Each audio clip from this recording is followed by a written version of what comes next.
आप सबका यहां बहुत बहुत स्वागत। नमस्कार।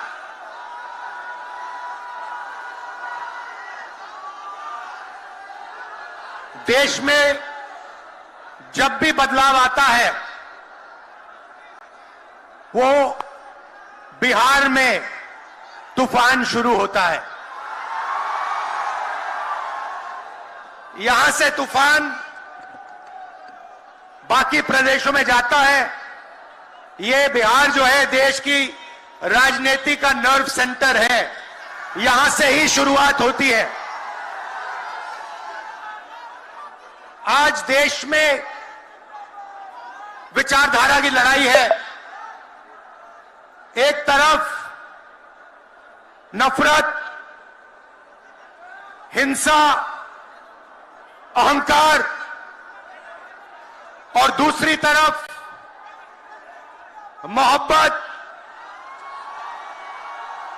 भाईचारा और एक दूसरे की इज्जत। जैसे मैंने यात्रा में कहा, अगर आप गठबंधन को समझना चाहते हो, एक लाइन में समझा जा सकता है, नफरत के बाजार में मोहब्बत की दुकान खोलते हैं हम।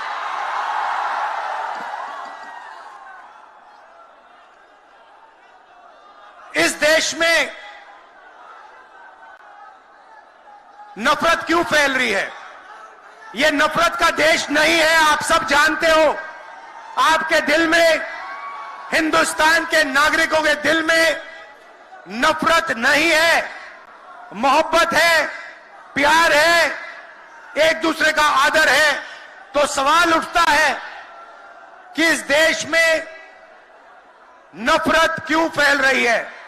भाई और बहनों, नफरत का सबसे बड़ा कारण देश में अन्याय है। अन्याय, युवाओं के खिलाफ अन्याय, आप सबके खिलाफ अन्याय, किसानों के खिलाफ अन्याय, सामाजिक अन्याय, आर्थिक अन्याय। प्रधानमंत्री जी 2-3 बड़े अरबपतियों के लिए काम करते हैं, 2-3 लोगों के लिए काम करते हैं। उनका 16 लाख करोड़ रुपया प्रधानमंत्री ने पिछले 10 सालों में माफ किया है। मैं आपसे पूछना चाहता हूं, उन्होंने हिंदुस्तान के किसान का कितना कर्जा माफ किया? हिंदुस्तान के मजदूरों का कितना कर्जा माफ किया? इसीलिए देश में नफरत फैल रही है। 40 साल से सबसे ज्यादा बेरोजगारी आज हिंदुस्तान में है। क्यों? क्योंकि बीजेपी ने छोटे व्यापारियों को, किसानों को, स्मॉल और मीडियम वाले बिजनेसेस को नष्ट कर दिया है। एक तरफ नोटबंदी की, दूसरी तरफ जीएसटी लागू की।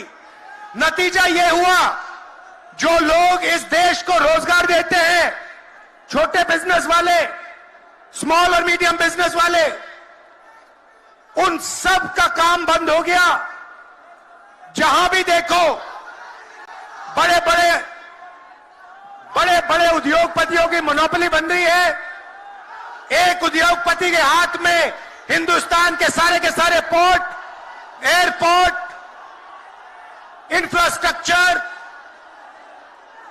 डिफेंस की इंडस्ट्री, सारी की सारी नरेंद्र मोदी जी ने एक उद्योगपति को पकड़ा दी। आप लोगों के लिए इस देश में कुछ नहीं बचा है। मैं आपसे सवाल पूछना चाहता हूं, इस देश में पिछड़ी जात के कितने लोग हैं? कितनी आबादी है पिछड़ी जात की?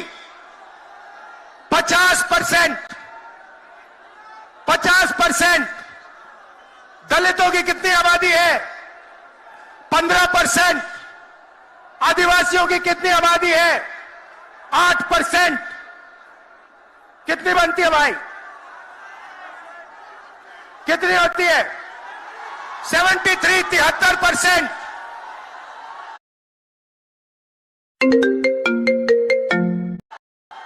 देखिए 73% में से हिंदुस्तान की सबसे बड़ी कंपनियों में उनकी मालिकों की लिस्ट निकालिए, आपको एक व्यक्ति नहीं मिलेगा 73% वाला। उसके बाद मीडिया के मालिकों की लिस्ट निकालिए, बड़े बड़े इनके जो पत्रकार हैं उनकी लिस्ट निकालिए, आपको 73% में से एक नहीं मिलने वाला है। उसके बाद प्राइवेट अस्पतालों के मालिकों की लिस्ट निकालिए, स्कूल और कॉलेज जो चलाते हैं, private school, private college, private university, उनकी लिस्ट निकालिए, उधर आपको 73% का कोई नहीं मिलेगा। उसके बाद जो हिंदुस्तान को 90 ब्यूरोक्रेट चलाते हैं आईएएस वाले, उनकी लिस्ट निकालिए, उधर आपको 3 पिछड़े वर्ग के लोग मिलेंगे, 3 दलित मिलेंगे और 1 आदिवासी मिलेगा।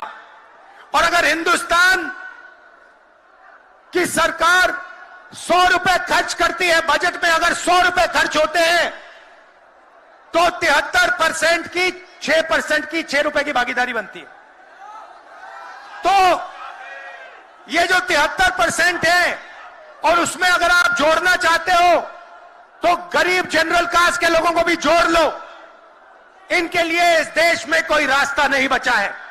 पहले क्या होता था, पहले पब्लिक सेक्टर होता था, उसमें गरीबों को रास्ता मिलता था, नौकरी मिल जाती थी, सरकार